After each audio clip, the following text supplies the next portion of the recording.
This episode introduces the complete process of extracting face models for training and video fusion from video materials using XFaceKit series of toolkits.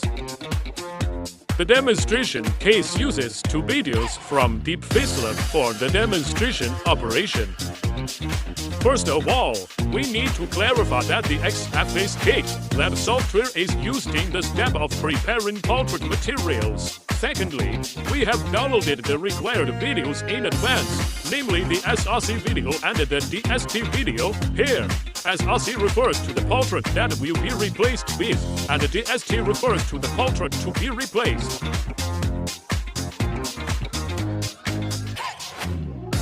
The first step is face extraction, so let's start with operating on the facing DSRC, which is the face that will be used for replacement. Since the SRC video is relatively short, we'll extract faces from every frame.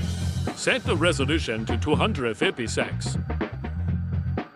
Click the File button to create or specify a location to save the processed files.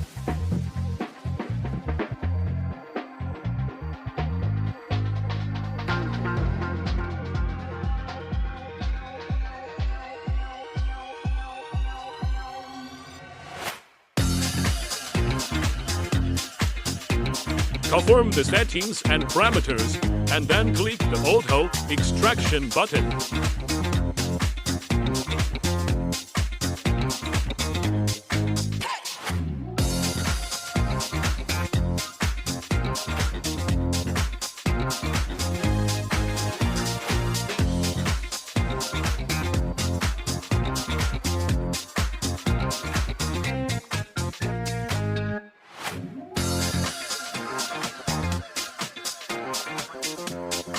The face cutting process for the SRC video is completed.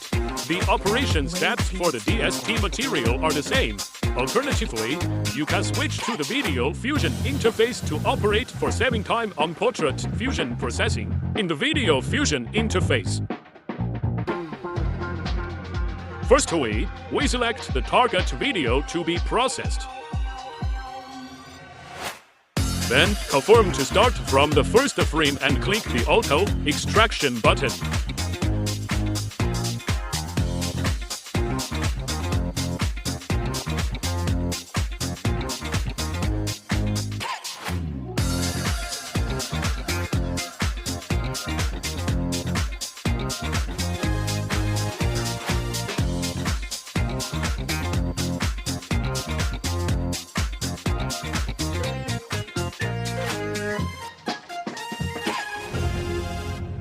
The processing of the DST material is also completed.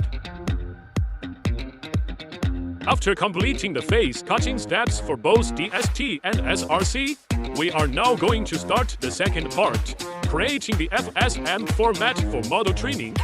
Open the XFaceKit Train program. Click on the model creation interface, select the VDF format.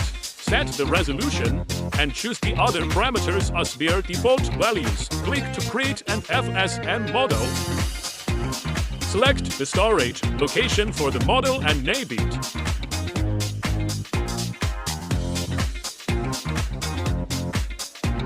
Return to the model training interface. Select the location of the model you just saved. Select the saved locations of SRC and DST whose face cutting processes were completed in the previous part. Open the directory locations of SRC and DST respectively, and check if all the content is correct.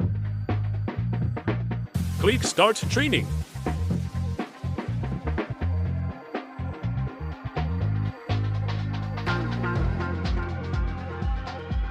Users who do live streaming train the model, it can achieve ultra-low latency replacement in the XFaceKit live software.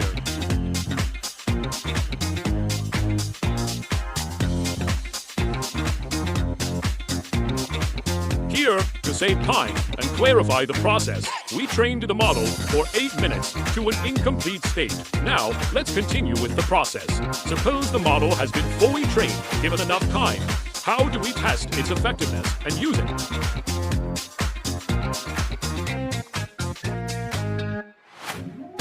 Open the XFaceKit Lab software. In the Video Synthesis interface, select the DST video. Choose the model that has just been trained for 8 minutes. Confirm to start from the first frame, and click Load Model. Adjust the mask parameters here. The larger the number, the more the mask shrinks inward, and the more natural the fit at the hairline position will be.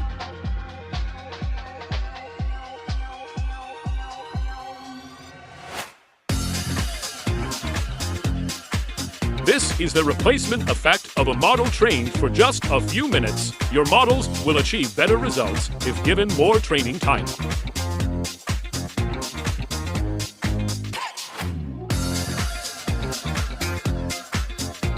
The parameter settings, sequence, loss value, and other settings play a crucial role in the model training, which will be demonstrated in the next episode. Well, let's review the content of this episode. 1. Face cutting for DST SRC. 2. Model training. 3.